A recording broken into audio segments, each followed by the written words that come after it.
Good evening, everyone.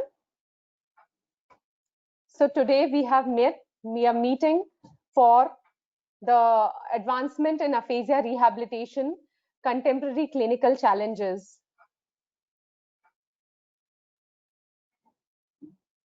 The topic is advancement in aphasia rehabilitation, contemporary clinical challenges, and our resource person is Dr. S.P. Goswami, who needs no introduction. Now, I welcome you all who are present today on this platform. I welcome you to the August series of webinar organized by Delhi branch of Indian Speech and Hearing Association. So today's topic of discussion is advancement in aphasia rehabilitation, the contemporary clinical challenges. I'm pleased to introduce Dr. S.P. Goswami, who is PhD Speech and Hearing, Professor Language Pathology and Head of Department of Speech and Language Pathology at All India Institute of Speech and Hearing, Mysore. Dr. Goswami's research interests include aphasia, adult language disorder, bilingualism, cognition, planning and organization, and disability issues. He's serving as an editorial member and reviewer of several international journals. Dr. Goswami has been working incessantly towards the improvisation of standards of speech and hearing professionals in India. He is author of more than 100 research articles and books on aphasia, adult language disorder, and bilingualism. A very warm welcome to you, sir. Thank you, Akansha. So, a very good evening to everybody. And I thank the organizers of Delhi branch of ISHA for giving me an opportunity to talk about the rehabilitation of persons with aphasia, certain contemporary challenges what we might find as a speech language pathologist. So I have divided my presentation into 4 points or 4 areas or 4 parts, you can just say. The first part is an introduction. The part 2 consists of the approaches, which I'll talk to you briefly, but I will not be able to talk all the approaches.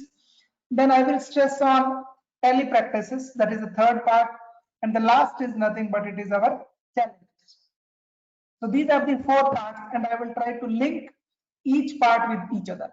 And then at the end, we will have the sum up, and we will come out with certain take-home messages also. That's the last phase. So if you look into the part 1, I'll talk to you about that. I will just say you about the introductory part. So if you look into globally, there are around 16 million individuals every year. So the number of people who are having a stroke is increasing. And out of these numbers, if even let us say 10% or 20% miss the figure, what the research what it says is around 30% usually leads to aphasias. So that means 16%, 3% of 16 million, it can be around, you can just say around 48.48 million, you can just say it, you can put it that way. So there is a good number of people who are having or who will have aphasia, and the number is constantly going to increase. The number can be the reason of aphasia, increase in aphasia can be because the various factors such as stroke is only one cause, then you have the road traffic accident, the aging is another variable, the infection is another variable, and if some of you would have read it also that even this COVID-19 is also one of the cause where they have reported that several individuals have lost their speech or several individuals have hemorrhage. That's the report, but the number is not very strong. But what I'm trying to say is that there is a growing need of the services for speech language pathologists to work in the area of aphasia. So incidence and prevalence, when you look into the life expectancy has increased.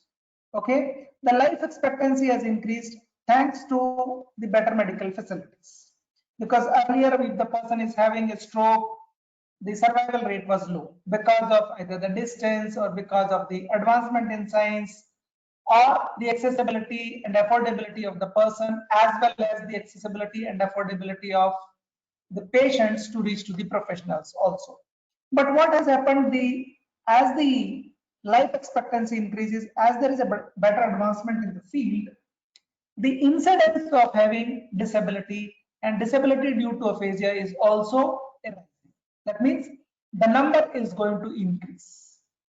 As there is advancement in science, or the what I should call as in health, medical science, there will be an increase in the disability, because individuals who are at a risk of not survival are able to survive because of the advancement in the field in health. So we should be thankful to the medical fraternity that they have advanced so much that the survival rate has improved.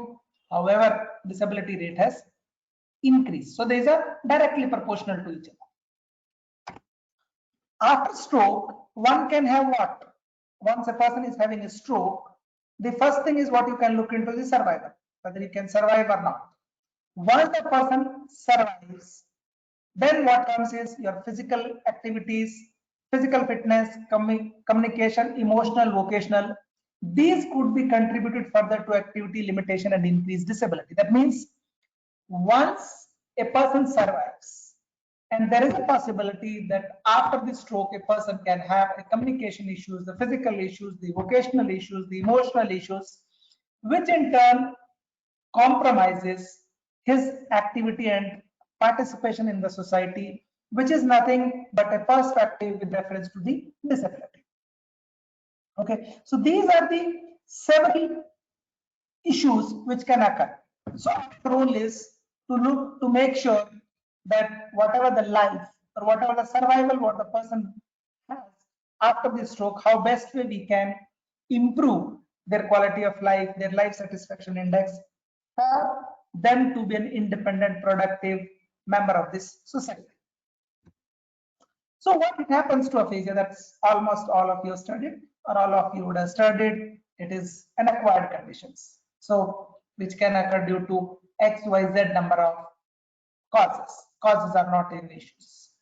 So language intervention, when we look into the advancement, the major change even in the intervention has moved from the typical improving communication skills to quality of life to life satisfaction index for persons with aphasia. That's the major change which as a speech language pathologist we have to bring a change in our delivery system. That means we are not only improving the communication skills, but we have to look from a very holistic point of view, that whether our communication skills what we improve, does it bring a change in the life of that person?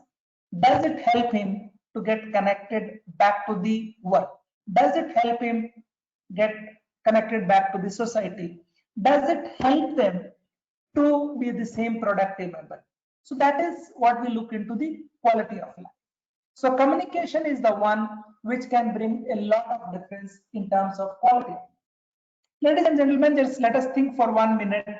If a person is having a motor disorder, he can convey that, look, I want food, I want to go to bank, I want to withdraw number of amount, this is my PIN number, okay, I want to meet this friend, I want to do these works. But on the other hand, even if a person is having a blindness, he can convey. Even if a person is having what you call as physical or the occupational issues, he can convey it. But what happens to a person who is having a communication disorder? He will not be able to convey. So let us think now, when you are listening to my lecture, you will be in silent mode for 1 hour. How do you feel? So when there is only one way, that there is no one for you to listen, or there is no one for you, or there is no way that you can convey to your friends your feelings, your views, your thoughts, it leads to more frustration. So the impact of communication is much more than the other disabilities. So what should I call as the covertness of the communication, because until and unless the person does not communicate, you will not know that he is having an aphasia. Otherwise he looks the same person. He may be able to walk, he may be able to do activities of daily living, but he is not able to communicate. And communication is the only one problem which I feel is a barrier in the productivity of the person. Because if a person can communicate, he can go back to his job. Let's say, for example, if he was an accountant, If he can communicate and say, look, this amount is less, this amount is more, he can communicate. If a person is a doctor, he can communicate and convey that, look, this is your problem. If he is an advocate, he can say, look, I can fight. But if he cannot communicate, no one will accept. So if the communication is bad, acceptance in the society is low. That same thing holds not only good for persons with aphasia, but also holds good for persons with communication disorders. So our communication is the strongest point or strongest thing which can connect back, which can improve their productivity, which can retain their identity, and which can make them the same member what he or she was before he or she loses his communication. So we need to look from that perspective that it is a bigger problem. Communication is, if there is no communication, I will just say there is no quality of life. So life without communication does not have any value. It demoralizes, it demotivates, it brings a discrimination. Okay, it hinders his growth as well as family's growth and his productivity or productivity of his family or the person who were dependent on him. So there's a lot of linkage with that. So we need to look for that quality of life is directly proportional to communication. If you communicate well, you can communicate your rights. If you cannot communicate, then no one will listen. And that's what happens in speech and hearing field also. So what are the factors? When we look into early phase, so person can have a hemiplegia, he can have hemiparesis, he can have hemianopia, sensory bowel, bladder pressure source. Let us say if all those things are there in a person, but if a person says, look, I want to use the washroom, so bowel and bladder disturbances can be minimized. If he says, look, I have a pressure source, I am feeling pain, if he can communicate. But if he cannot communicate it, these issues will pop up. Sensory neglect. Okay, if he says, I cannot see what is there on the right side or the left side. Hemiplegia or hemiparesis is there. He says, look, my leg is not able to move, so I cannot move. Hemianopia, he says, only I will be able to see in one quadrant. So if the person can convey, these factors can be minimized. But if the person is not able to convey and above that these factors are there, these can be the barriers. So communication is the one which can a biggest barrier, or it can be a biggest facilitator in connecting back that person in the society. So these are the factors which we need to consider. That even if a person is hemiplegia, we need to change our perspective. Even if a person is having a hemianopia or sensory bladder or pressure source, we need to change our approach in terms of intervention and how much he can convey, how much you can understand, and even if he cannot convey in verbal modality, whether he or she can convey in other modalities is also important. So what happens once a person is having a stroke, or I should call it as, I should not put stroke, but I should put it always called as the aphasia. These are the stages of grief which everyone will go whenever some problem exists. Same thing will happen with stroke. Okay, or when a person is having an aphasia. When a person is having aphasia, initially what will happen? There is a stroke, but stroke has led to aphasia. There will be a denial that look, there is no loss of aphasia, only it is for 1 day, it is only for 2 days. They may not accept it. Then once the doctor says, look, he is having a stroke, following stroke after second or third day, the doctor will say, look, he or she is not able to talk. Then too, people will think, okay, he's not able to talk for few days, few hours. That can be one of the issues. Okay. So what happens? There will be an anger both to person with aphasia as well as anger in the family members that why he is not able to communicate. What happens?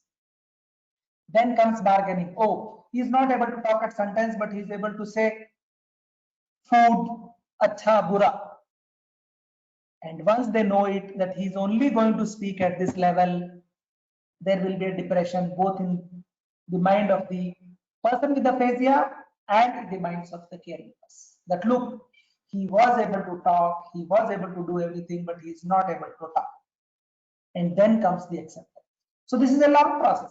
That's why patients with aphasias will never ever come to us on day 1 or day 2 until and unless Either the neurologist refers him, or he's very good, he understands that, look, earlier I said him better will be there, or he's some VIP patient, or the family thinks, look, I need.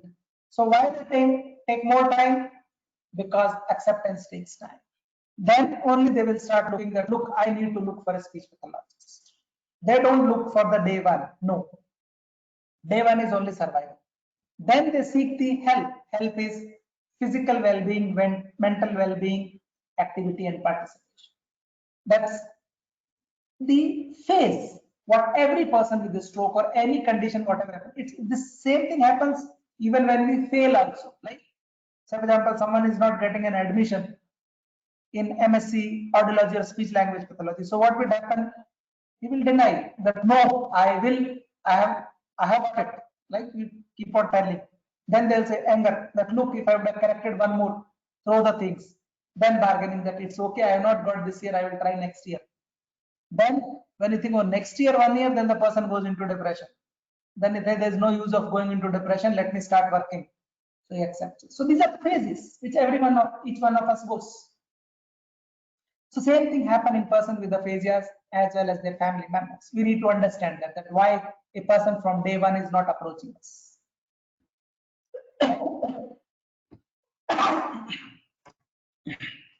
So there will be a lot of people. Once people know that, look, he's having an aphasia, he's having a stroke, then there will be a lot of sympathizer but not empathizer.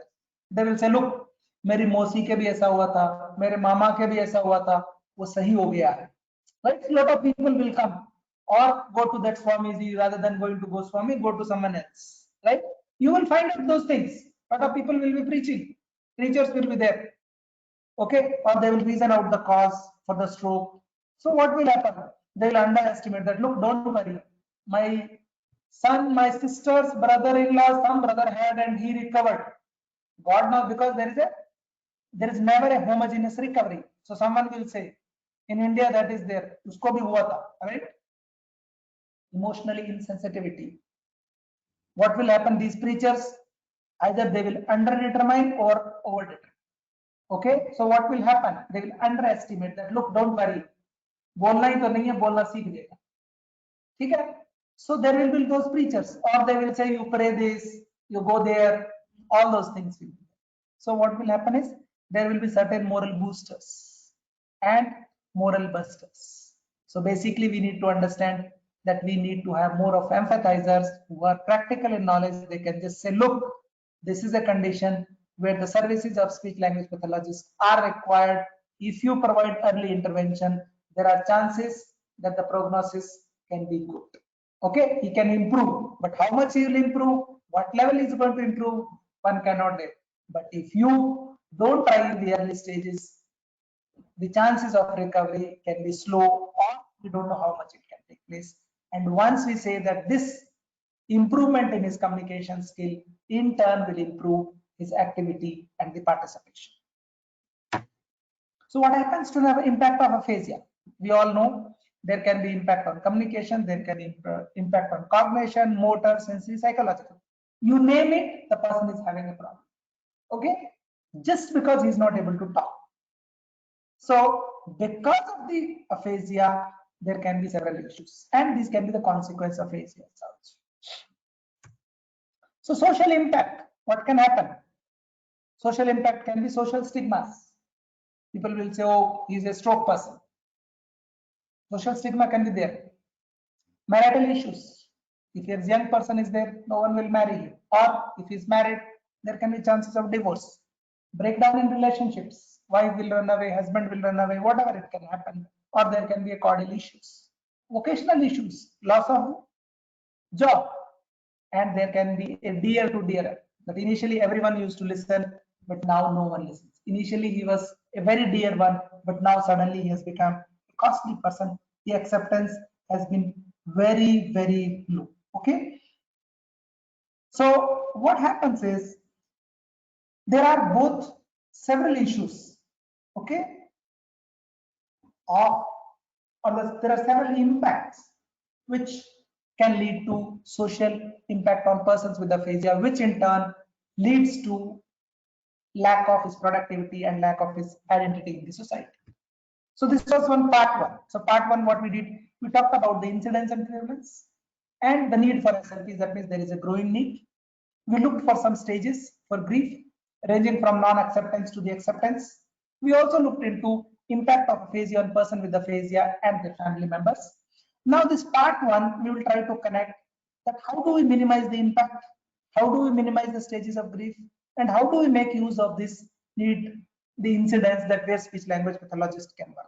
So that means our role is to minimize the impact with our interventions. If you can improve the communication, it can help to improve their productivities. It can bring down the impact, the adverse impact on persons with aphasia and their family members. So there are n number of therapy approaches, which ranges from fluent to the non-fluent, okay, to the global. You can name it. There are different types of therapy approaches, okay, which are commonly seen as a professional. You would have read about those things. And then we also try to give a outline. And this is one in our our earlier monograph we have written it, that how do you start a treatment approach, though it was a very old, we wanted to look into. So initially, if a person is having a global aphasias, you start with auditory stimulations, then move to visual action therapy, then go to PACE, then if he improves and becomes Broca's, start with MIT, then you can go to thematic language stimulation, or then come to HELPS. And if he improves and becomes an anomalic aphasia, start using deblocking, work on verbal fluency, improve phoneme fluency, and simultaneously work on reading and writing. If he improves and becomes Wernicke's aphasia, start with treatment of Wernicke's aphasia, treatment of aphasic perception, perseveration, and then contextual based approach. And if he improves, becomes anomic, then follow the same. This is one trend. This is what we have recommended. So this was one perspective which was known to us. Now let us look into that what has changed the perspective from the last 10 years. How the rehabilitation approach or how the rehabilitation program has been changed. The first thing what has changed over a period of time is that we have to move from approaches versus approach. Treatment approaches remain the same, but approach to treat a person with aphasia has changed. Man versus machine based approach.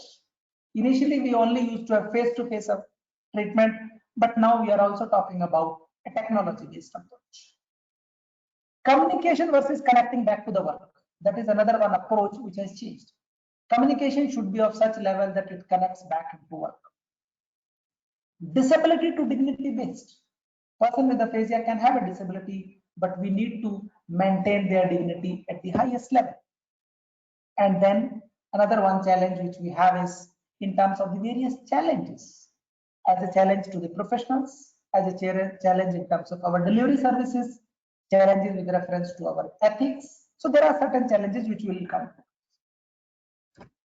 So approach versus approaches to rehabilitation. What has changed?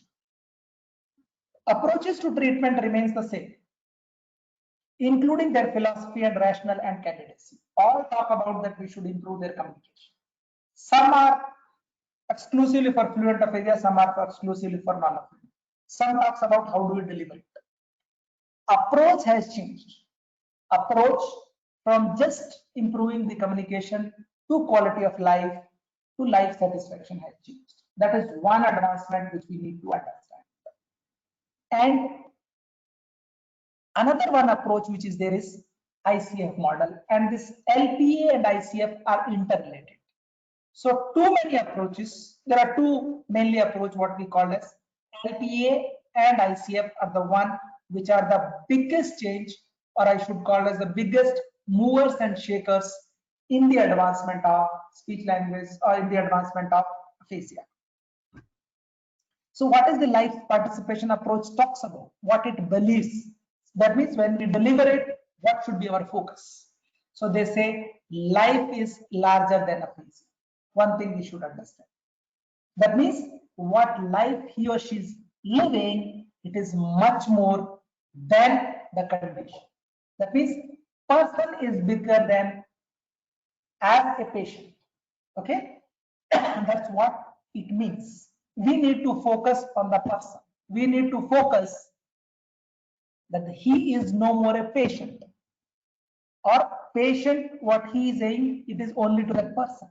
Okay, so person is always bigger. That means life of a person is bigger than living with an aphasia.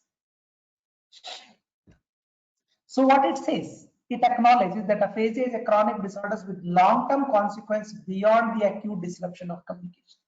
Look at this. They are not talking about that communication is only one perspective. Aphasia is beyond that. Okay, and when we say beyond that, I mean your communication needs to bring a quality change. It needs to bring a dignity change in the life of person with aphasia and their caregivers. So what it talks about, life participation approach to aphasia is a consumer driven. Now of late you would have read that everything is a consumer driven service philosophy that focuses on maximizing re-engagement in life for a person. They are talking about re-engagement in the life. If a person is having an aphasia, you have improved his communication, but if he is not re-engaged in the same work, if he is not getting back to the work, your communication is failed. Okay, your communication is not successful. As a clinician, you have only improved his communication in terms of spontaneous speech, repetition, comprehension, naming. But that repetition naming needs to be linked to his life, needs to be linked with his re-engagement. That's what LPAA talks about, life participation approach to aphasia. So they say, in spite of linguistic gain, many people with aphasia experience residual communication problems that significantly impact their daily lives and remain as a barrier for persons with aphasias. Untreated or unrecognized psychological or social problems can increase disability, diminish community reintegration, and reduce response. That means untreated or unrecognized social and psychological and social problems like emotional, what you called as vocational, family dispute, okay, acceptance from the family. What happens to that? Okay, so we need to understand that we need to tap them, we need to treat that. So speech language pathologist is not only improving communication, he is the one, he or she is the one who is connecting impact to the society. The goal of LPA is to promote membership in a communicating society and participation in personally relevant activities for those affected. That means our activities should be of such level that these are relevant, these are appropriate, which help the person to getting back to the society, to getting back to the work, and getting re-engaged what he or she was doing. So what are its core components when you look into this? There are basically 5 core components. Enhancement of life participation. It's a lifelong process. All those who are affected by aphasia are entitled to service. Affected, whoever is affected. These includes person with aphasia, their family members, anyone. Personal and environmental factors are the target of assessment and treatment. Success is measured by documenting life enhancement changes. That means when you say that you have been successful in treating, it has to be documented through life enhancement changes. What is that brought in change? Emphasis is placed on availability of services at all stages of life with aphasia. So personal and environmental factors. There are X number of, like physical, psychological, and emotional changes, attitude of the society, political system. Whether you have a good political system, which can help a person get back to the society. Economic factor, economic of the family, of the society, of the nation. Okay, knowledge of aphasia, whether service providers, medical fraternity, family members are aware that look, he is having an aphasia, he needs the services of a qualified speech language pathologist. Physical and social structure of the outside world, whether it is accessible, whether society is accepting it, whether there are more number of physical barriers in the environment. Factor range from disabling to enabling. What are the factors which promote them that look, disability is only one perspective? We will see to it that all those variables becomes a facilitator for you to become the same person. So who are those who are affected? All those affected by aphasia are entitled to service. Whom or does all those refer to? What kind of services are they entitled? Let us see all those things.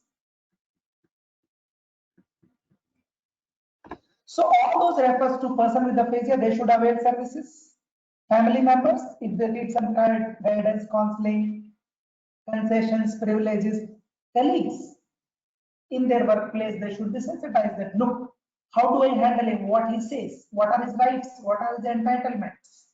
Friends, neighbors, healthcare practitioners, because this will form that everyone should avail services. Okay, all those, these are the people who need services. Services refer to counseling regarding communication and life participation, couples therapy, can they conceive or not, group training in supported conversations. It's not always to talk face to face, only one-to-one, but group therapies and support groups. So we need to make self-help groups for persons with aphasia. Success is measured by documenting life enhancement changes. It is not looking into the AQ scores of the aphasia quotient, but what it brings a change in their life. Assessing quality of life and degree of life participation, participation in activities or roles of choice, social connections, feelings and attitudes. Satisfaction measures, are they satisfied in their life in terms of their physical, social, economical, sexual, all those things? What is their satisfaction level? Assessment and evaluation is, it goes beyond diagnosing the severity and pattern of disorders. You can't say, okay, he's a mild Broca's, this, that. It includes how person with aphasia communicates, when supports are provided, visual aids, contextual aids, and other strategies for the success. How we can communicate verbally, how we can communicate well when certain aids and appliances are provided to him. What are the barriers? What are the facilitators we need to assess and we need to treat them? So functional assessment includes talking on the phone, reading the newspaper, watching TV. These will include communication effectiveness, success of transmission of the message, how well he or she can convey his feelings, thoughts, ideas, pragmatic appropriateness in terms of discourse, in terms of usage of the language, okay, in terms of expressing humor, sarcasms, communication efficiency, how good the communication is. He's effectively is able to convey so that people can understand, people accept him, and he also receives their input and gives his views about the work, about himself, about his environment, and he's the same person. That's what it means. So quality of communication life skills, there are quality of, now everyone is talking about quality. To determine the impact of communication disorders on adults' relationships, interaction with the communication partner and participation in daily activities, communication strength and weakness can be identified and treatment goals are established. That is called as quality of communication life skill, which has been given by Asha. One second. So these are the quality of communication life skills which are available. So when we look at quality of life, what treatment for person with aphasia using LPA. That means based upon LPAA and ICF, what are the different techniques? So the goal of LPAA is basically improving overall quality of communication and participation. That means they are not talking about communication as such, but they are talking about overall communication and participation in life activities of choice. What it means? That means our goal in aphasia treatment should be improving quality communication, quality collaborations with our colleagues, quality connecting in back to the community, quality building a confidence in the minds of person with aphasia, their family members, and quality cooperation from the society, from the professionals, from the life members. That means these are the 5 important ingredients when you look into quality of aphasia communication. That means we need to establish good quality communication environment, we need to collaborate with our colleagues, we need to build a good community integration, we need to build good confidence level, and we need to have good cooperation to understand their needs, demands, and wants in the society. So what it talks about aphasia friendly communication, basically when we look into, we are looking into more with reference to expanding particular social interaction skills, okay, facilitating confidence in the conversations, okay. So what we are trying to say is aphasia friendly, expanding particular social interaction and facilitating confidence are the perspectives which can bring a change in the life of persons with aphasia and their family members. So what happens? What can we do? We can start with the conversational therapies to improve exchange of informations, fulfill social needs, skills such as debating, joking, joke telling, storytelling, and many more. So we need to include that. Improve linguistic form and content within a functional context. So it is not the technique which plays an important role, it is your activities which plays an important role in improving the quality of communications skills. Compensatory strategies we can use in terms of gestures, we can use writing, we can use drawing, we can even ask for a repeats. Group therapy is one of the best therapy approach which can help. It is helpful for both persons with aphasia as well as for the clinicians. So there are 2 ways of group therapy. One, a group therapy which is driven by clinicians, and another group therapy which is driven by persons with aphasia. That means you can have a group therapy in which everyday person with aphasia will serve as a leader. Okay, he will monitor, he will deliver it, he will carry out the activities. That means you are empowering them. So use of script and practice strategies are also encouraged. Apply a learn technique through the group modalities. Also, that means a person can learn from each other. Communication partner training, we need to communicate, train them, family members, colleagues at work, and friends. Training communication partner in queuing and listening strategies. Facilitates increased communication from person with aphasia and communication partner. Then comes your, that was a LPA based. Then comes your ICF model. ICF model basically traditional techniques, all your MIT, VCIU, HELPS and all those were basically aimed to improve the body structure and functions.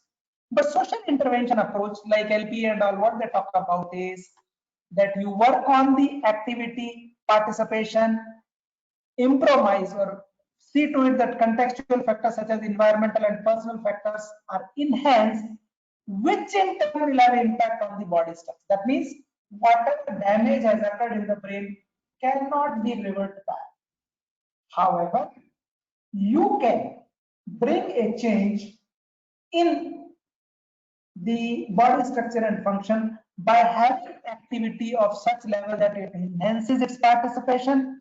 It is of such level that environmental and personal factors are facilitated rather than the barriers. That is an ideal model to establish your treatment. So health conditions, these are the things what we have talked about, like you can have changeable factor, non-changeable factors, risk factors, body structure, like for example, activity, communication, physical and academic activity, he or she is a faculty, or if she was a teacher, or many more can be affected. And then in participation, you may not be able to deliver a class, you may not be able to go and meet his friends, he or may not be able to go to the market, so and so. So what is the protocol which you can use it? This is what I have used it, what we have promoted. That means you should have a protocol where there are communication domains, where there are cognitive domains, where there are social and emotional domains, and where there are certain other domains also. Okay, so communication domains start from a functional communications. This is available in our manual for aphasia, treatment. Okay, that is math, it is available.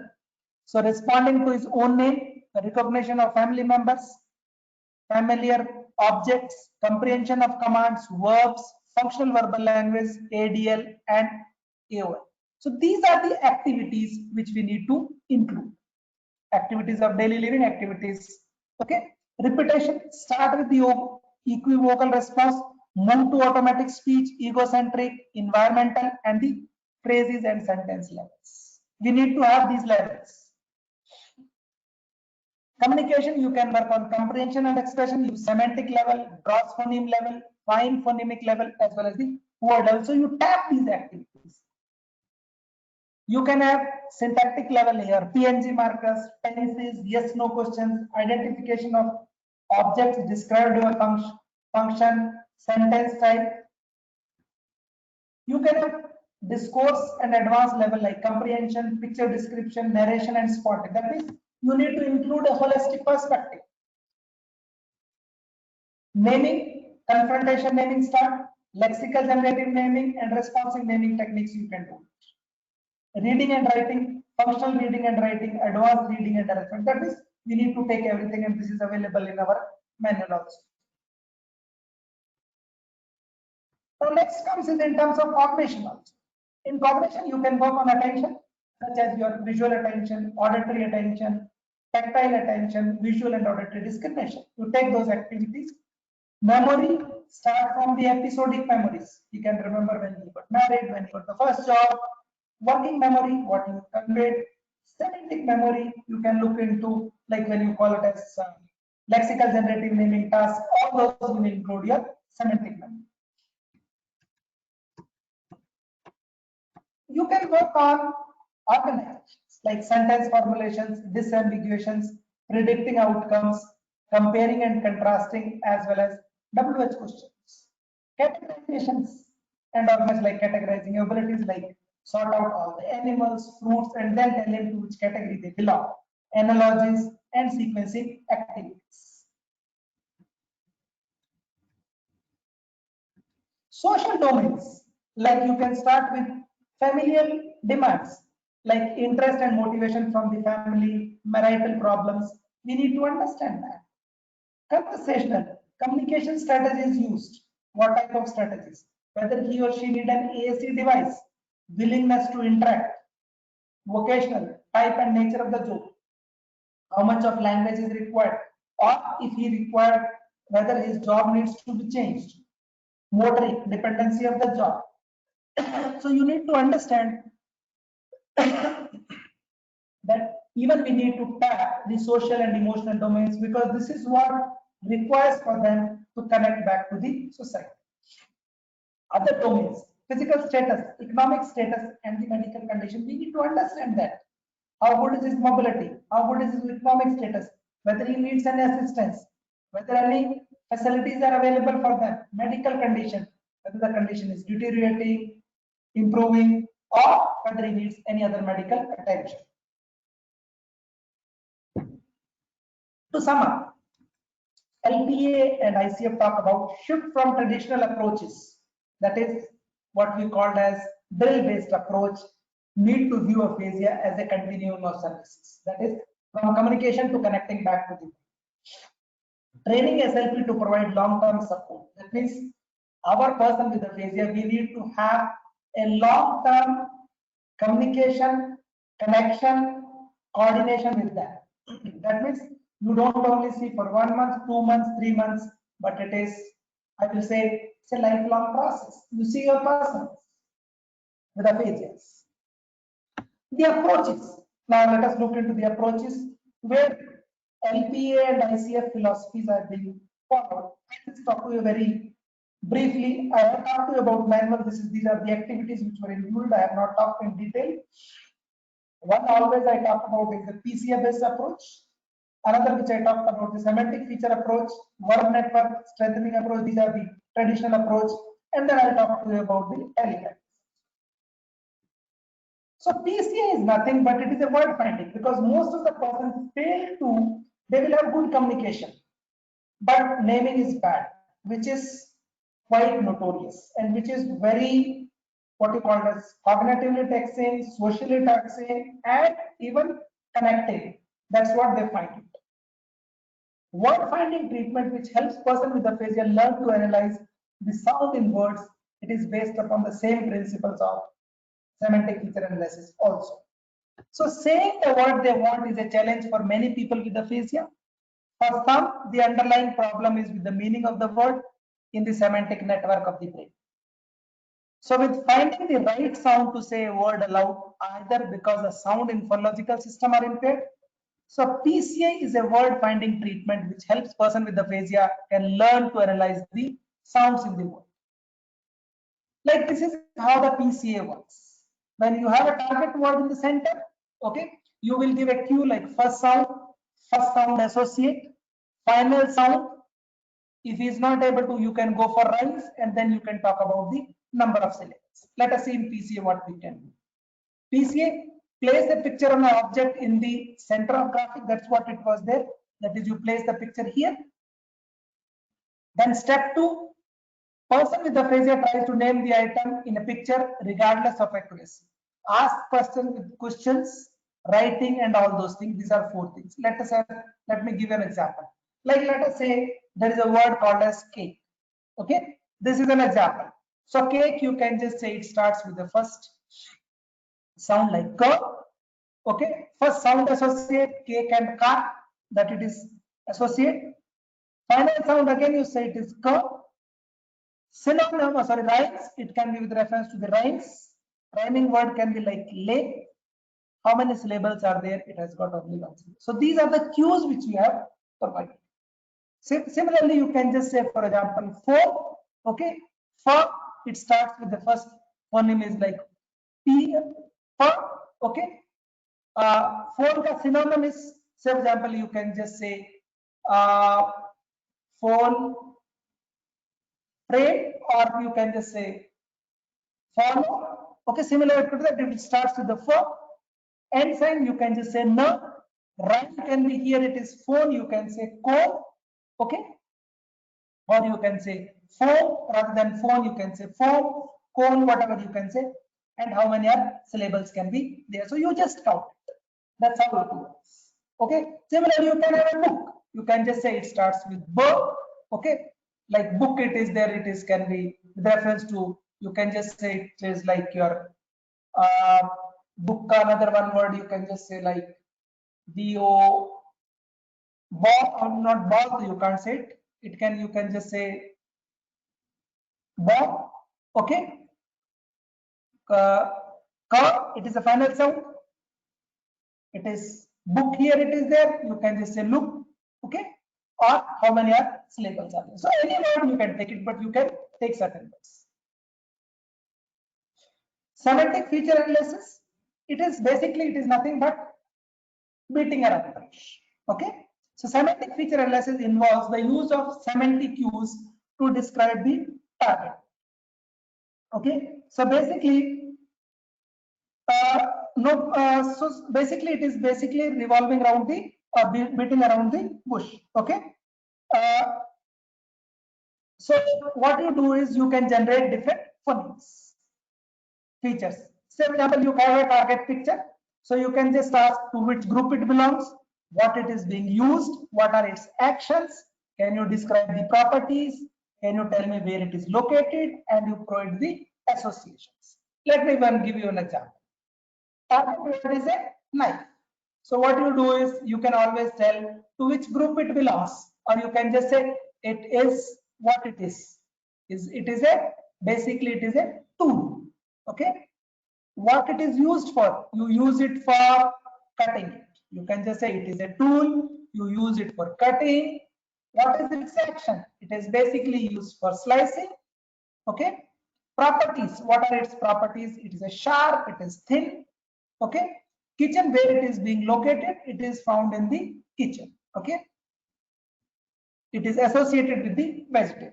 Similarly, you can also say, for example, you can say another one picture is like you can just put it up of phone. Okay.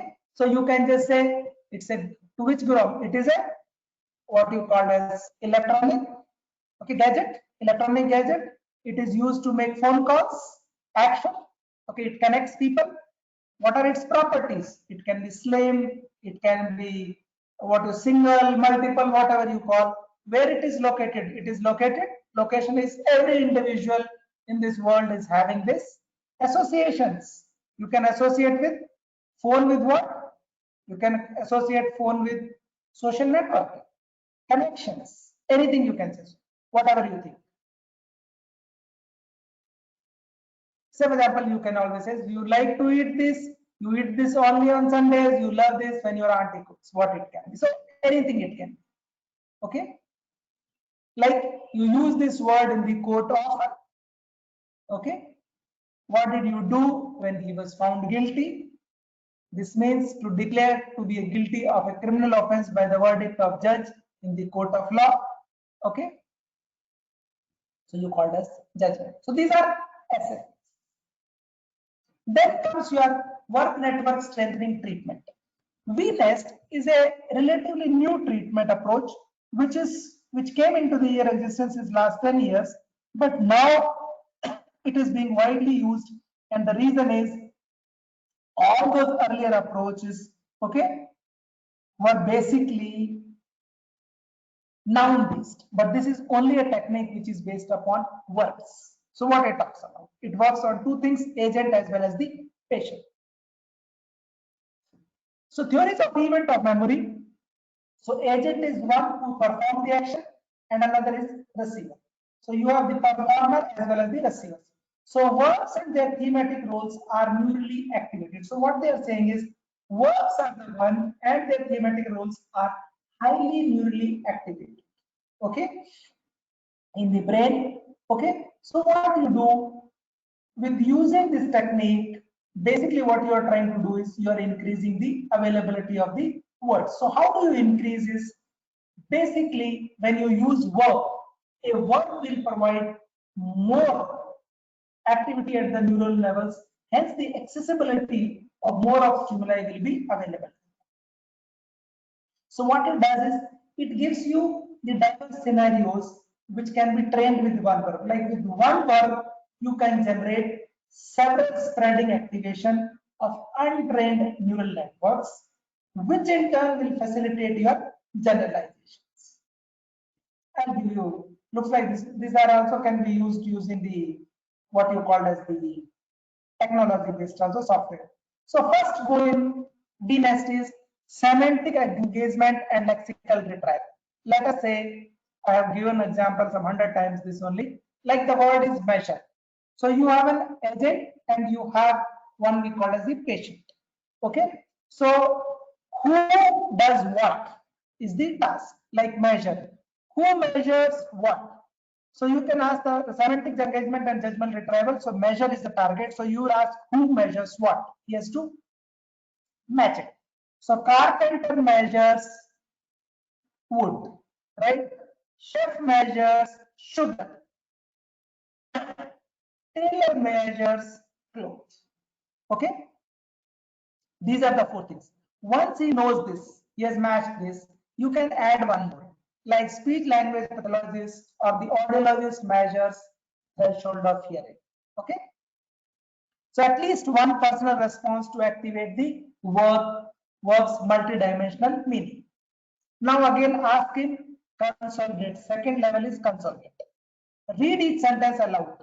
like carpenter measures wood, chef measures sugar, tailor measures cloth. So he has done. That means just taking one word measure, you can carry out one full session, 45 minutes. Choose any one scenario. Okay. Now choose any one scenario. Okay. Ask him. Step 3 is expand the scenario. Now you have to choose. Chef measures sugar. He has chosen that. Now you can ask him where he measures. He measures in the kitchen. Why he measures? He measures to make coffee. When he measures, you have to ask him, he measures every day. That means whatever scenario he has chosen, okay, you are able to expand that scenario. Semantic judgment about the sentence. Now you have to say whether the sentence is correct. And when you use an incorrect agent, whether he says correct or incorrect patient and reverse. Okay. Tell me if it is correct or wrong. Chef measures sugar. This is correct. Doctor measures sugar is incorrect. But sometimes people can say doctor measures blood sugar. So you have to see what the patient, who the patient is. Chef measures television? No way. Sugar measures chef? No way. That means this is not applicable.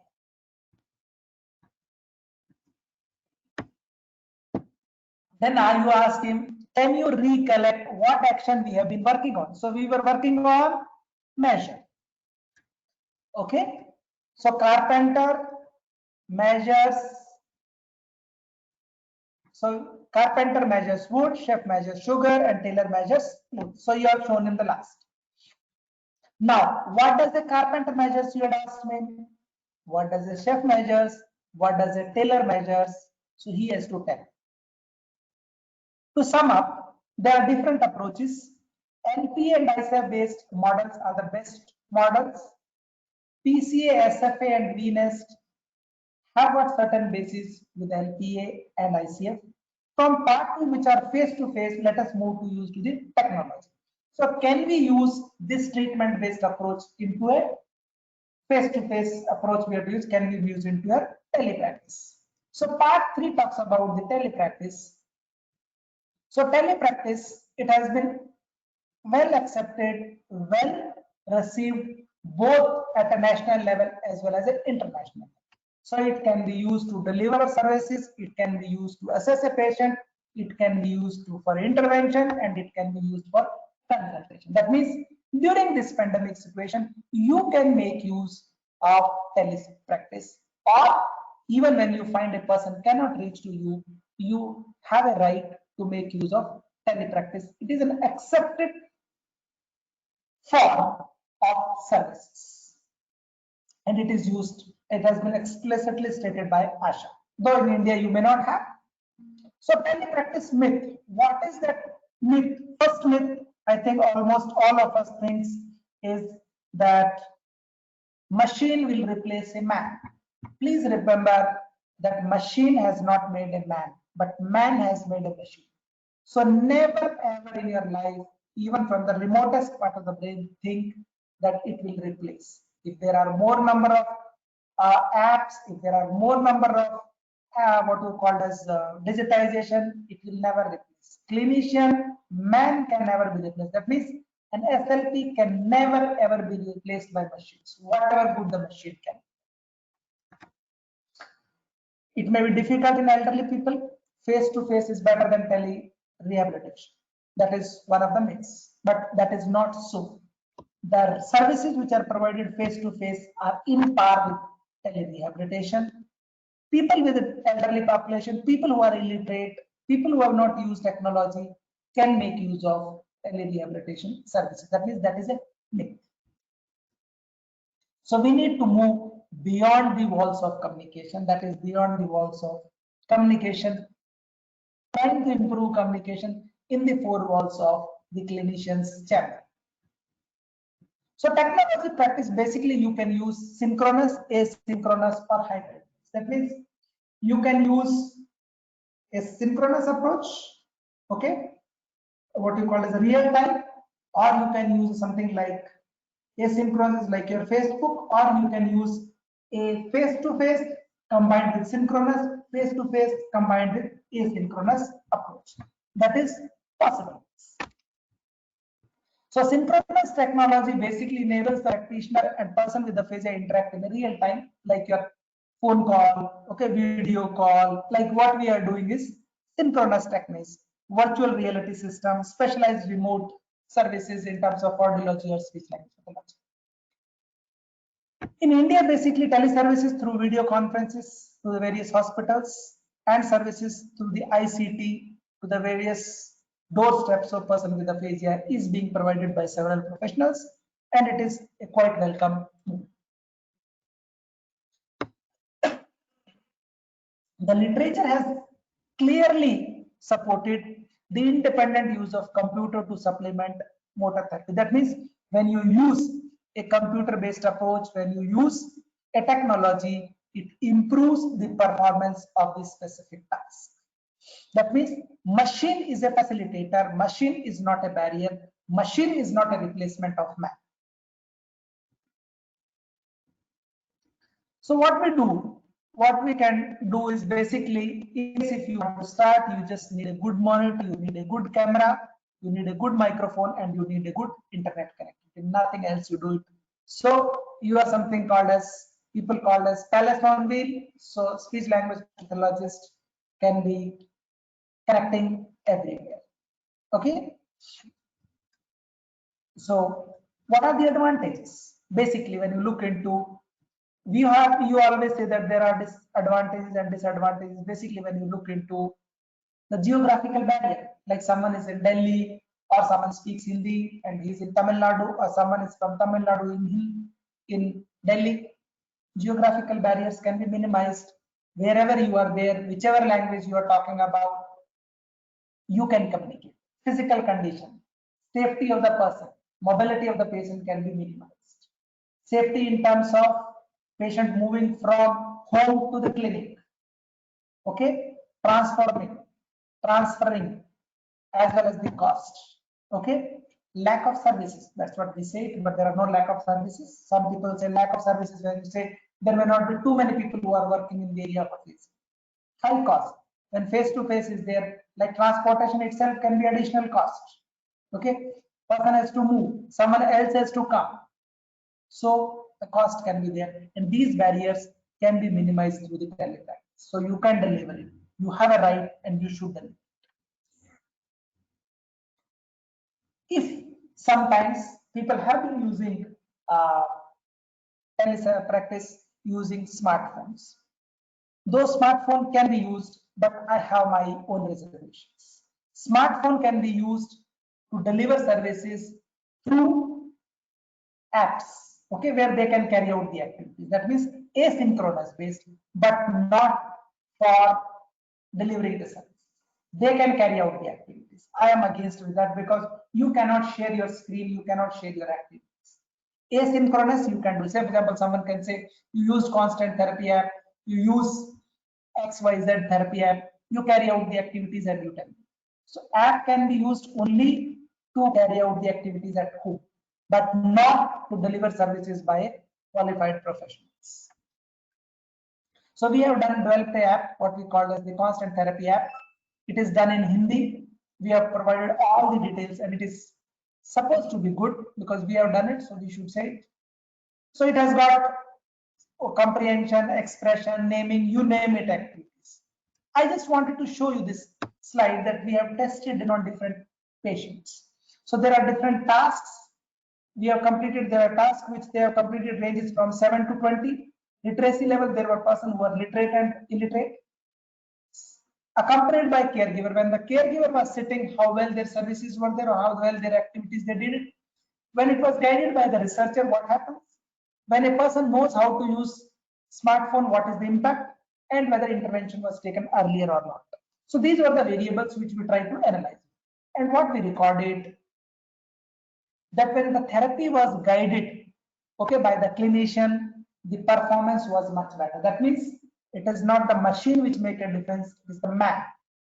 It is the clinician which makes a difference. So that means when a therapist guides his services, his improvement is much more than when he is not guided by clinicians. Or what I should say, when you are sitting and you are delivering through the system, services improve, then remote will be delivering service. That means clinician is a kingmaker.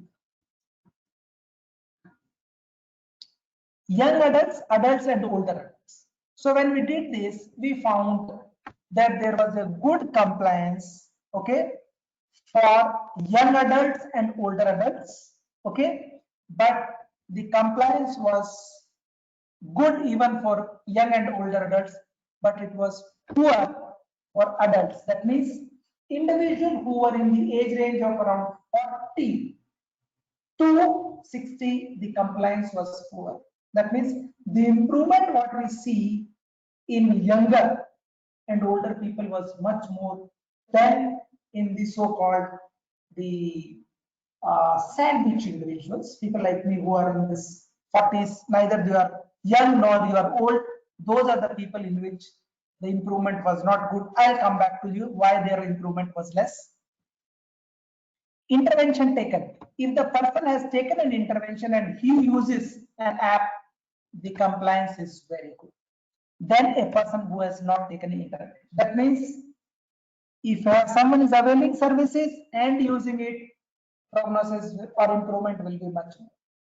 So prior intervention has facilitated, as well as when you take intervention and when you deliver through app, it makes a difference.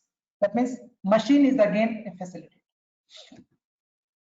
No caregiver support versus caregiver support. When caregiver support is there, compliance is good, the performance is better than when there was no caregiver support. That means family support is important in delivering your technology. So sometimes you say that anyway my amma is there, she can take therapy. No, if someone is sitting with them, the telepractice will make a difference. Do not know, use smartphone. Like say for example, if an elderly person was there, he was not using a smartphone, and who knows to use smartphone. Okay, so what we said is whether you know how to use a smartphone or whether you don't know how to use a smartphone prior to the stroke, it does not make a difference. Compliance has been same. That means person with aphasia can learn to use the technology, can learn to use the smartphone. So what we are trying to say, finding that the task compliance, caregiver support is essential, guided therapy, clinician is a kingmaker. That means two are kingmakers.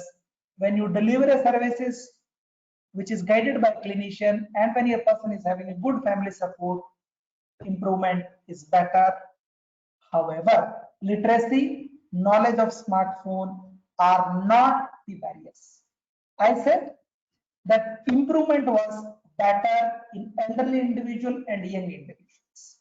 I have given time to explain that why it happens, and you should also keep this thing in mind while counseling and while looking into the prognosis that why. People who are young, say for example, someone is 21, 22, 23 and who has not started working.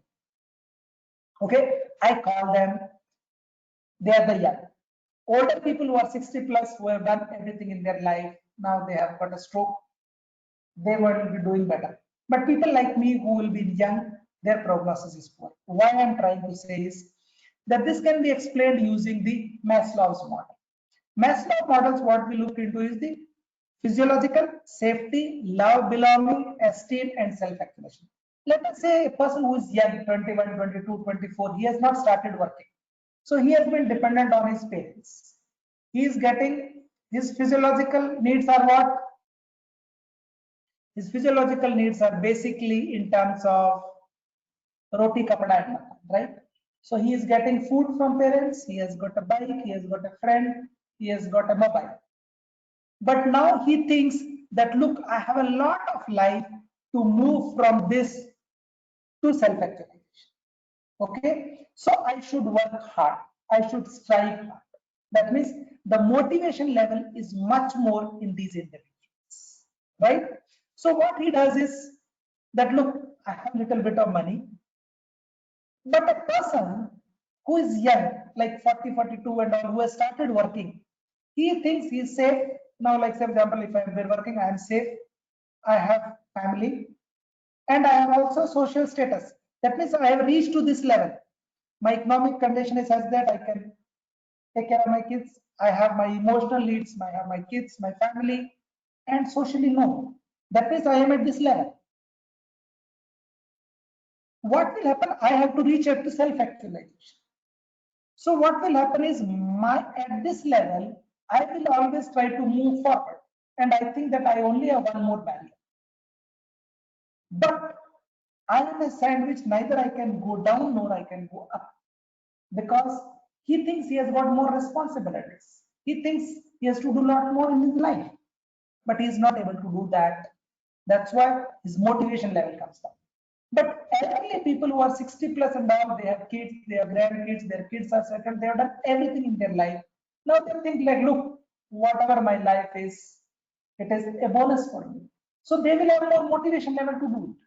So middle-aged individuals are the one whom you find it hard to handle than the younger as well as the elderly individual. The reason is motivation level, expectations are much more, and they will have more depression compared to the younger as well as the older individuals. That is the reason. So virtual reality also you can use it, like you have certain things like using wash basins, okay, uplifting moods. There are remote monitoring. You can always tell the patients or caregivers to use it. Safety outside when they are moving, they are going for a walk. Basically, when you look into the ideal model to deliver services is your hybrid based technology, which always I recommend it.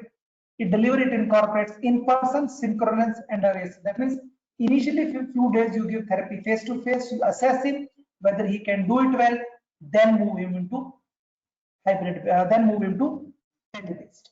So first visit, base rating, face to face therapy. Follow-up treatment can be telepractice. After 30-40 sessions, you can put in that. Intensive practice and self-analysis, recommendation of app-based training can also be used. So evidence-based practice suggests that treatment of aphasia is a long-term, intensive, and immediate, okay, which can be providing healthcare services at home, is basically to improve the outcomes and which you can deliver it through face-to-face as well as through telebased. While it is important to use technology, but technology cannot be used literally with everyone. We need to have several doubts and we need to conduct lot of research, lot of review meetings before we take a call that look, this is an ideal. That means every person with aphasia is not an ideal candidate for what you call as face-to-face. Though few are well good, few may not be good. Some might be doing well, some may not. So it has to go by case to case. That means technology can be used. So should be careful taking the advantage of technology with little bit pinch of salt, but a spoon which is filled with lot of doubts to do evidence-based practice to prove it that it is doing well. Suggest treatment of aphasia. That's same things I have. To sum up, approaches most of the time remains the same, but approaches changes in the present mood from traditional to LPA to ICF to the telepractice, which are the basis which have been bringing a change in our perspective, and that's how our approach and our philosophies change. Now let us, well, that was one. Then second, we will talk about communication versus connecting back to work approach and disability and dignity based approach. So what it says is aphasia networking has to go with connecting. We need to connect with our stakeholders. We need to connect with our family members. We need to connect with our professionals. We need to connect with policymakers, and we need to connect with advocates. That means when we connect, we need to communicate and we need to coordinate with the stakeholders, family members, professional, policy, and advocacy. If we do this, we will not only be communicating effectively.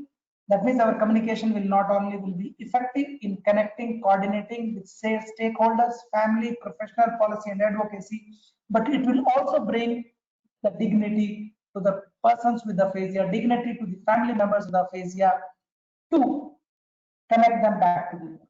That means our communication has to be very robust. It has to be communicated. We need to communicate with the family members, we need to communicate with stakeholders, we need to communicate with professionals, we need to communicate with policy makers, advocacy, whatever we can do. So we need to go beyond the boundaries of our clinical corridors. Different insight. What happens? Doing things differently. If you want to do connect, coordinate, and communicate to achieve greater access in inclusions. Issues are not specific to person with aphasia. These issues are there with all our communication disorders, with all our disabilities. Thus, combining knowledge basis, experience, skills, resources, effective outcomes in communicating access and inclusion. That means communication is the one which will bring accessibility. Communication is the one which can bring inclusiveness. Communication is the one which can bring the productivity in the lives of persons with aphasia. Recovery phase, when you look into what happens, basically there are two ways. Primary, what we call as the medical. Okay, so high emotions, family and stroke victim, life and death. In the initial stages, when a person is having stroke, the emotions are high, survival is an issue. So initial stage, survival, recovery from stroke. Either they, if they are alive, they will say, oh, person has survived now. Middle, okay, stage, hospital to home. Once they say that, look, doctor says that he has survived, he's doing well, then patient is happy. In the initial stage, he will be able to spend X number of money.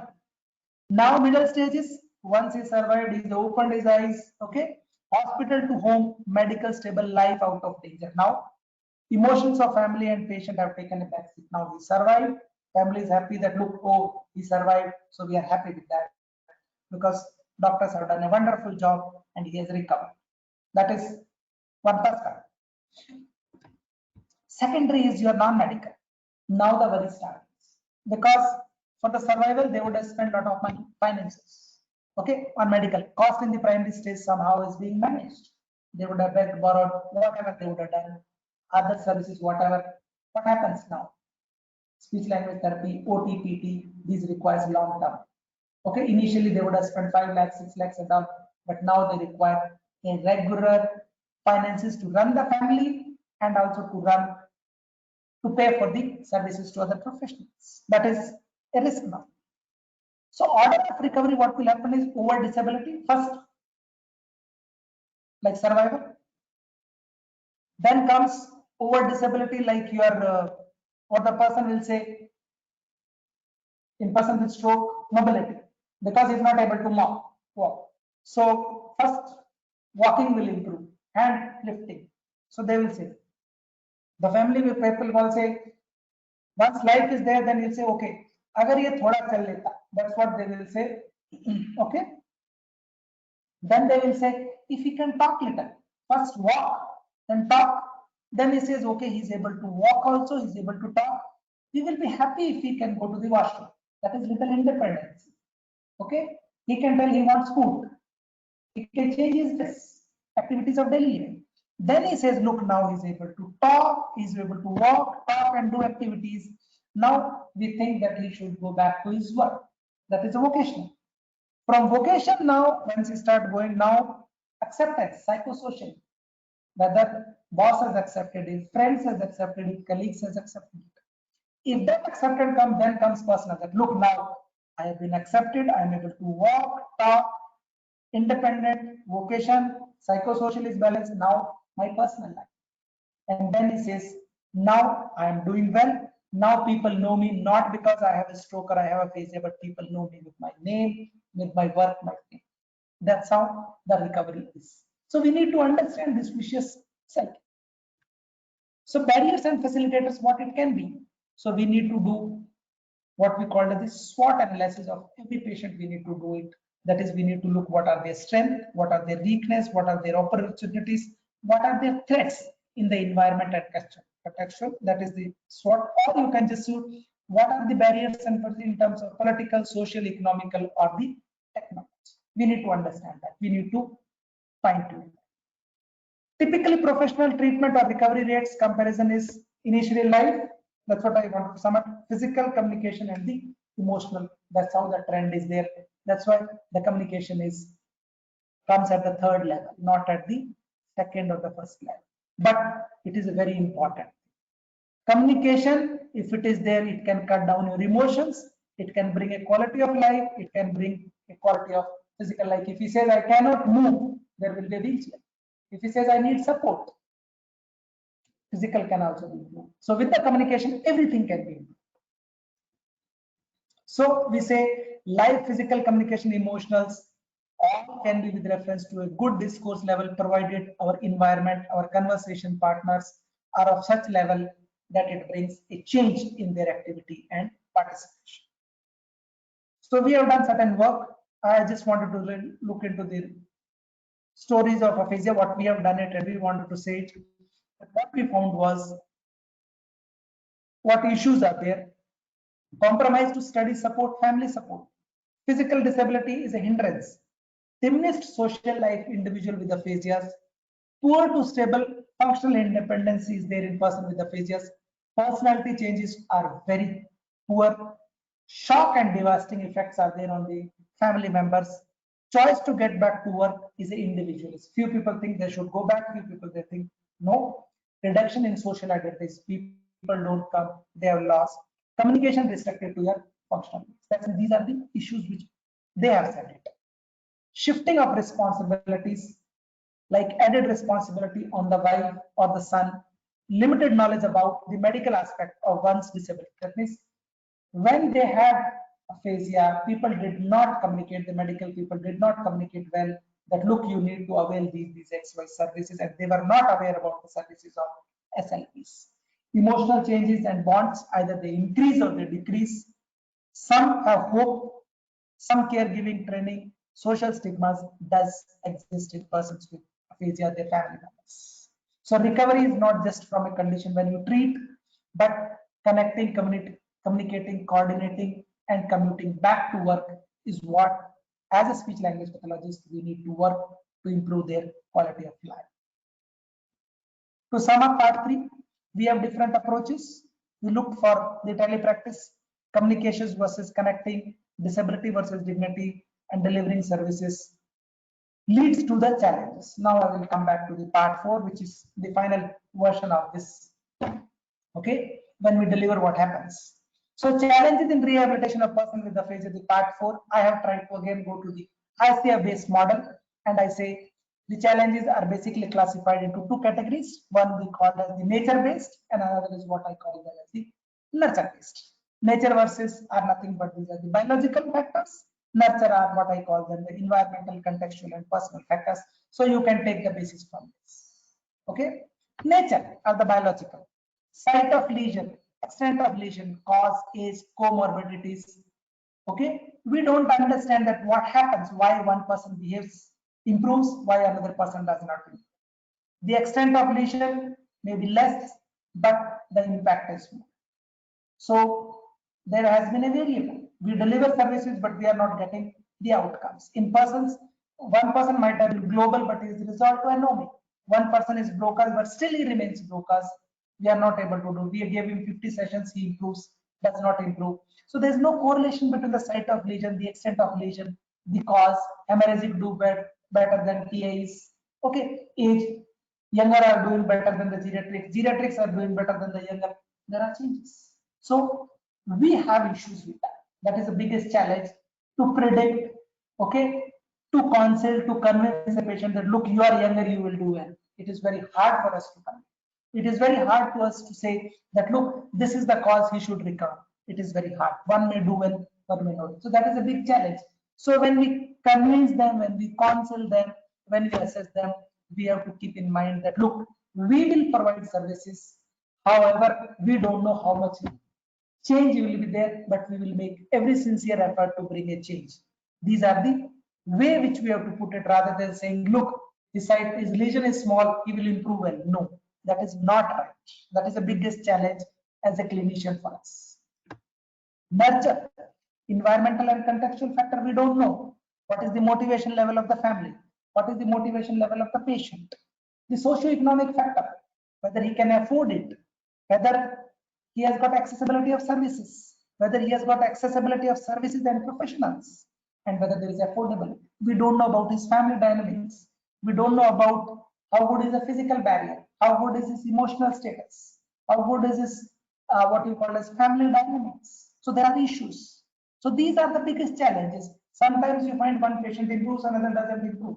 Family support is not there, family support is there. That's what we talk about.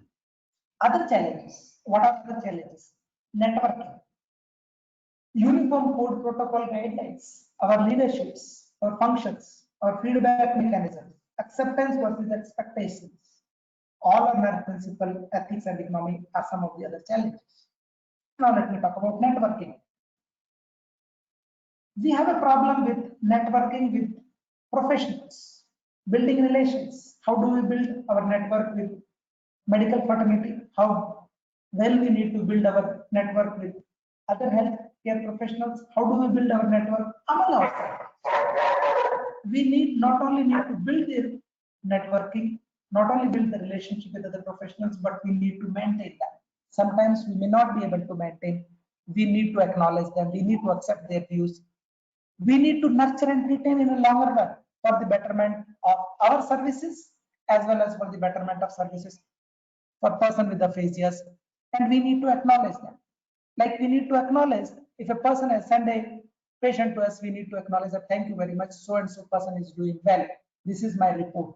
After 10 days, I find this much improvement is there. So we need to build good networking system with other professionals, with policymakers, with stakeholders, with everyone, so that we can nurture them, we can retain them, and we can improve their quality of life. We need to have different networking. We can do networking with reference to social, professional, stakeholders, and caregiver within and between. We need to develop that networking if we wanted to be a good clinician, if we wanted to do well in the area of aphasia or any field. We need to do a uniform code.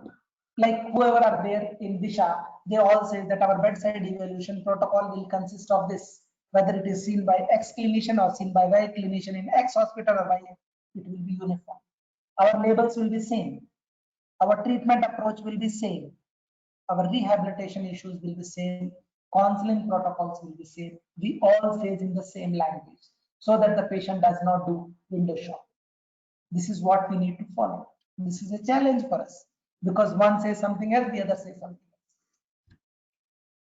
We have issues with the leaderships.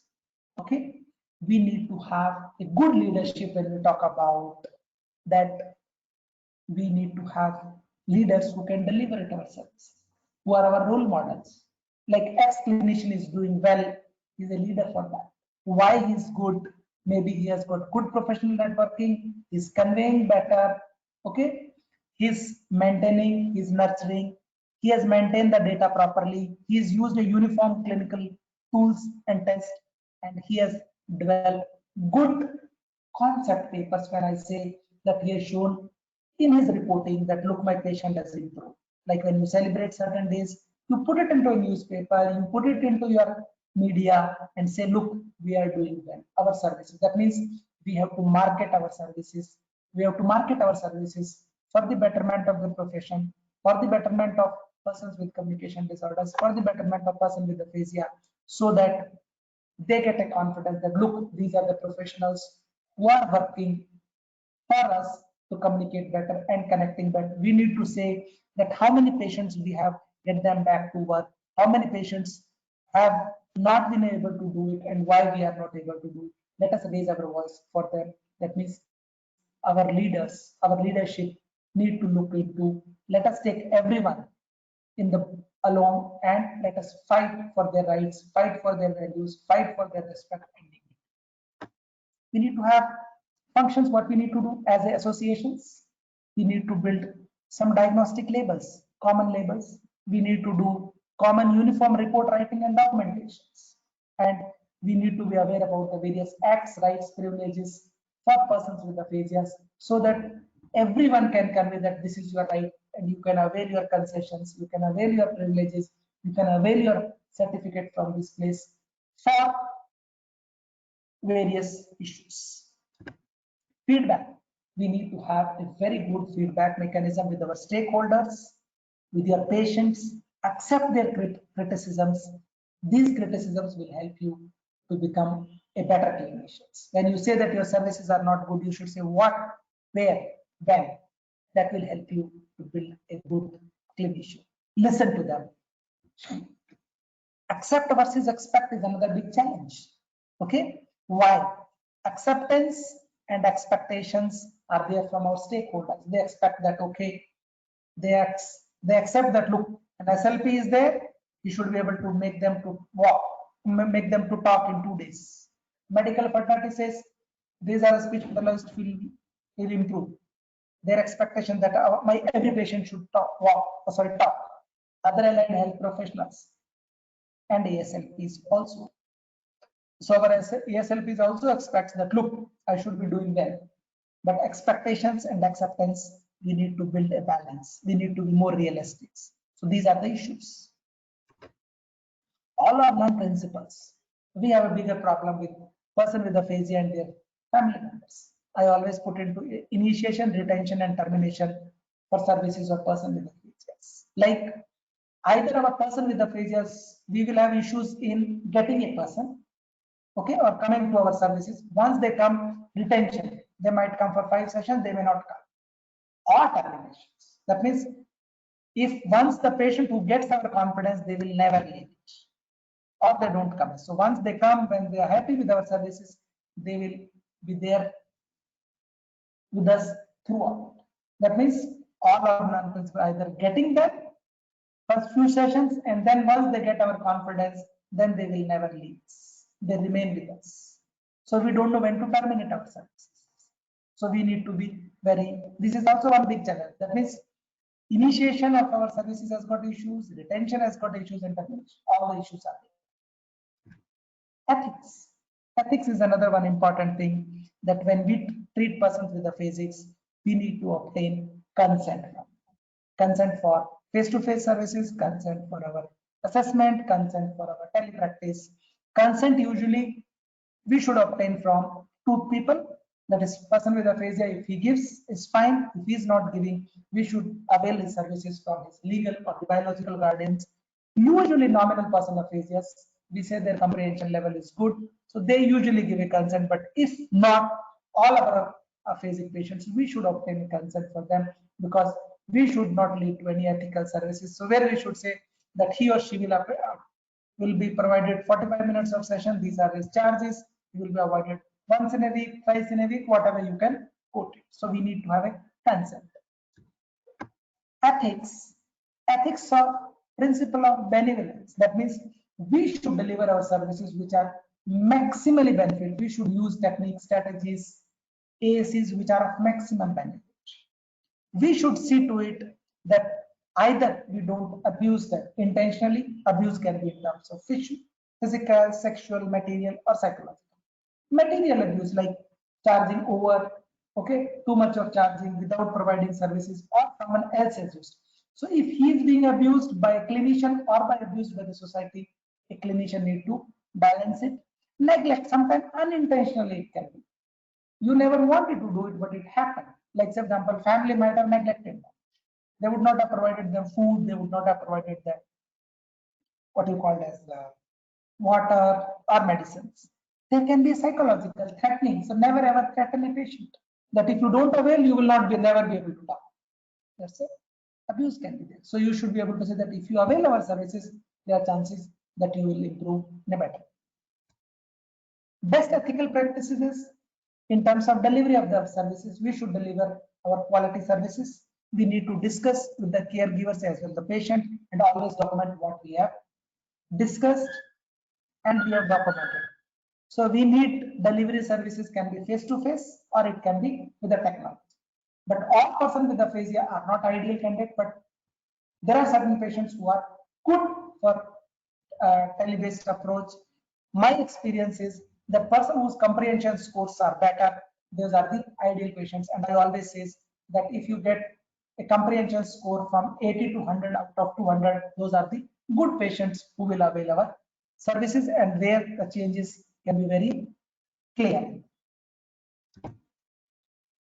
Okay, sorry, this is again economy for the ASLPs. when we work. We are also need to be economical because all of us work for money. That is necessity.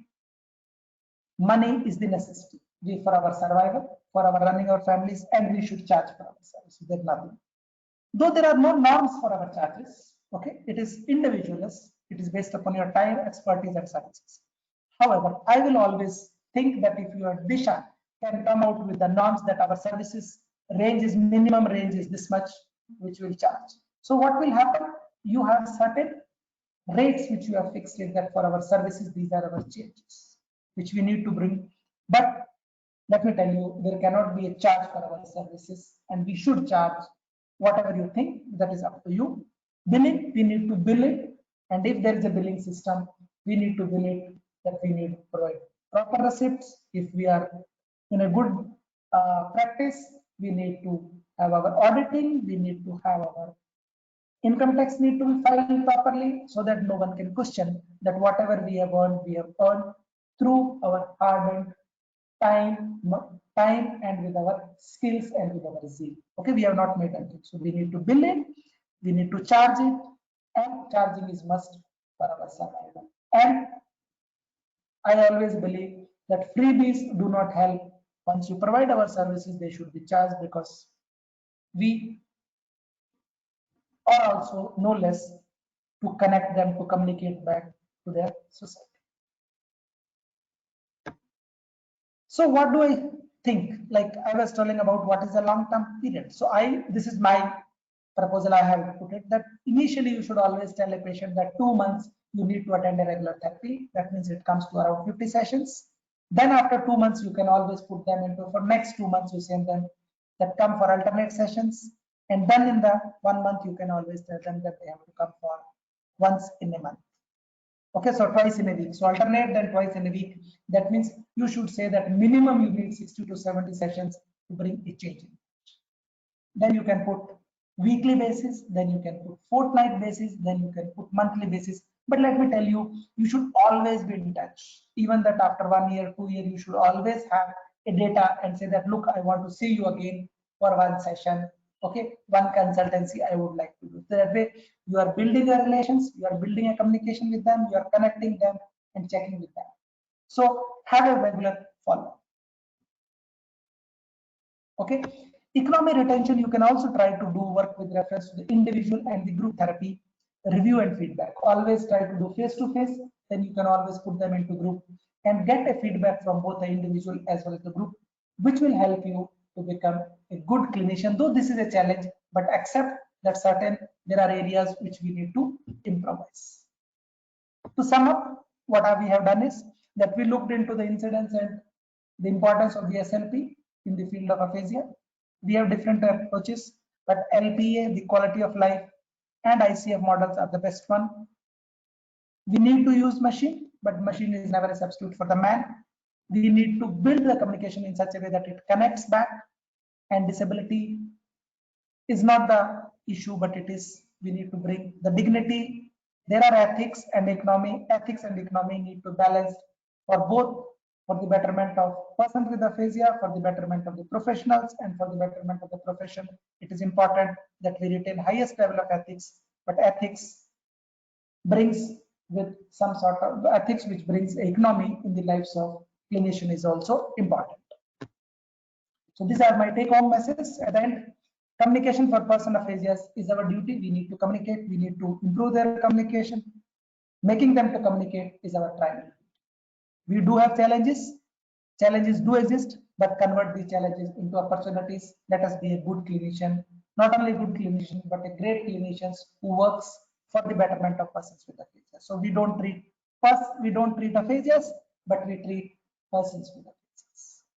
Communication should not just revolve around the four walls of clinics, but it should be there in the corridors of the society. So our services are available. That means we are accessible, we are affordable through face-to-face as well as through technology for the betterment of lives of persons with aphasias. And I think, thank you very much for listening. If you have any queries, if you have any questions, you can ask them, please. So meanwhile, Shivam is sharing the questions.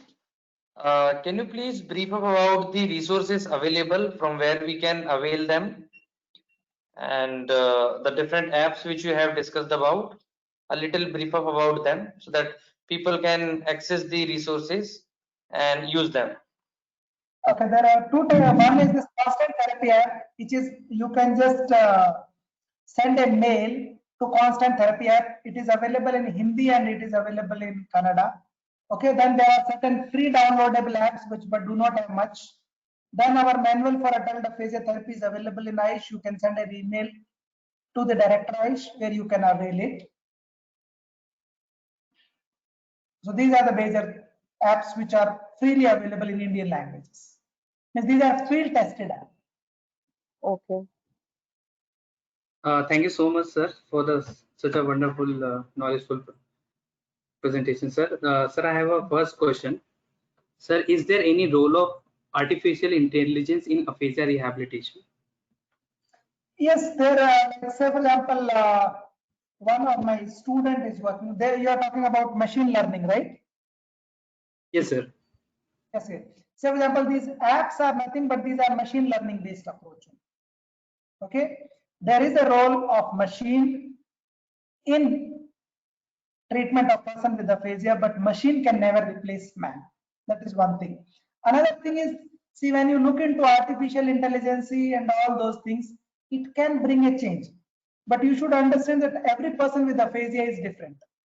Machine learning or artificial intelligence is good in assessment, but in treatment, it is an individualistic program.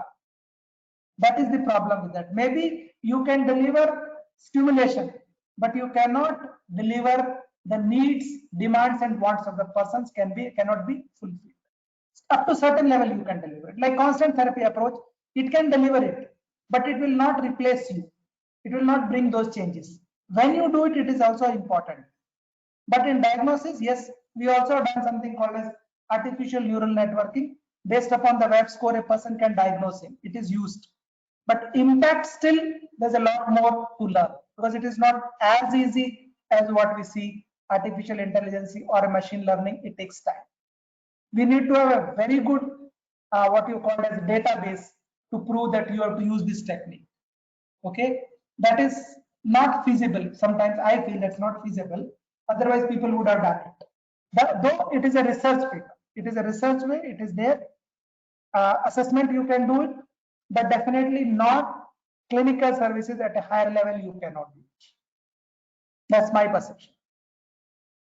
Okay, thank you, sir. Sir, there are so many questions. We are as well as we are running short of time, so I am picking sir some most useful questions. So the second question is, sir, what is the scope of semantic feature approach in anomic patients? What is the? Sir, semantic feature approach, sir. Yeah, semantic feature approach, it is one of the best approach which you can use it in persons with anomic aphasias. It is nothing but circumlocations.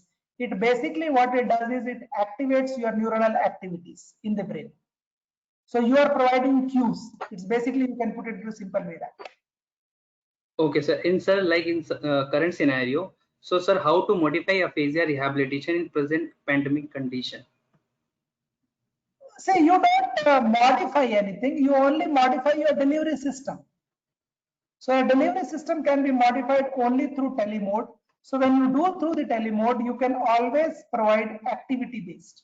Right? So for example, you are working using, like say for example, you want to deliver the MIT or you want to deliver PACE. So you should have this material ready that this is the material which you are going to use. You can share it with them and then you can carry out the activity. That means your activity should be ready with them. That's why I said our manual are helpful in that. So you don't change your delivery mechanism is changed from face to face to technology based. Sometimes you need to understand that whether the person is doing well or not. So basically, when you do a technology based, always you should tell the patient to be very honest that we are going to try 5 to 10 sessions. If you do well, we will continue. If not, we will provide you guidance and counsel, but charge for that. Okay, sir. And sir, which all techniques are good for telepractice, and which all kind of aphasia may not respond well to teletherapy? Persons, that's what I told is, person with aphasia whose comprehension score is more than 80, they are very good. All techniques can be delivered through technology. There's nothing hard and fast tool. We have been delivering, we have been successful. But best techniques are your PCA, SFA, your MAP. These are easy to deliver it because material is available. Or your semantic feature analysis. But MIT, you cannot deliver it. You can deliver PACE. You can deliver TLS. Okay. So few techniques, again, you have to customize it. So, for example, if the patient is a Hindi speaker or if he's a Punjabi speaker, if you don't have a material in that language, you will find it hard. So you need to customize material and then you deliver it to your activities. But person with global aphasia, isolation aphasias, and poor comprehension scores are hard to deliver services through telemedicine. Thank you, sir. What special technique do you recommend for reducing psychological and social problem that we can perform in clinics? See, basically, when you talk about, you don't have any technique to improve psychological or social, which I have not used it, but always I believe it in that if you improve communication, okay, if you can improve communication and if you give a person an opportunity to vent out his feelings, his views, his thoughts, you can cut down, you can bring down social and communication issues. Okay, so communication is the only reason for social or psychological problems. So improve communication, talk to him, understand what he's thinking, try to convince him, try to reach him, try to build a confidence, then only you can understand that what he or she is going through. But communication is the best medicine for any psychological stress, depression. I always feel that all psychiatric disorders are because of poor communication. So build a good communication, build a good coordination. If you can build good communication with the patient, he can express his feeling, views, thoughts, that will help him to overcome all those things. Okay, sir. Sir, one question from group therapy. Sir, how do you choose patient for group therapy? As like two patients are not like the same, so should group therapy be regular thing or a once a while? Usually what I have been doing is, usually we do it once in a week. Okay, so group therapy may, I always say that don't never go for a homogeneous group, go for a heterogeneous group in which one is performing little high, one is performing low. So they get a boost that, look, the person with aphasia will say that, look, I was also like you, but now I have been doing well, right? So they serve as a leaders. Okay, they serve as a group leader for that day. So I always say that group therapy should be run by person with aphasia, by them, to them, for them.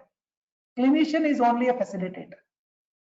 So it is basically a venting time. So group therapy should be there for person with aphasia as well as their family members. Family members also will vent out that, look, he was not doing well, but now he's doing well. So they get a confidence with each other. Sir, one last question of this session. Sir, any recent technique to treat paraphasia? Paraphasia, there is only a TAP, treatment of aphasic perseveration. Paraphasia you are talking about? Paraphasia. Paraphasia you are talking about perseveration. Yes. Sir, paraphasia. The paraphasia, basically you don't look into treating anything. Okay. It is basically, if you have Wernicke's aphasia, then you have to go to for TWA. If it is showing a remote type of paraphasias, it's basically creating awareness. Once you improve your naming, paraphasia will come down. That's my side from the question answer. I'll move to the Mrs. Akanksha. Yes, thank you so much, sir. The session was really informative, especially with respect to the current pandemic that we are facing. The talk on telepractice and how the economy should be maintained and how our services should be modified. This is really helpful. My take-home message, at least, are definitely the one that you said that activity based has to be changed. So our strategy, our techniques aren't changing, but activities has to be therapy has to be based on the activity, which is very important when it comes to telepractice. And the second one, which I think is very important for all of us, is always be in touch with your patients. Be it 1 year, 2 year, you should down the line, you should always be in touch with them and see what extra help would they require. We would need your support in having a constant therapy app, and we would also get it downloaded and see if we can help our patients in that. And the last take home message, which is very important, is machine can never replace man. So yes, I think all of us have to we are relying on the telepractice mode, but definitely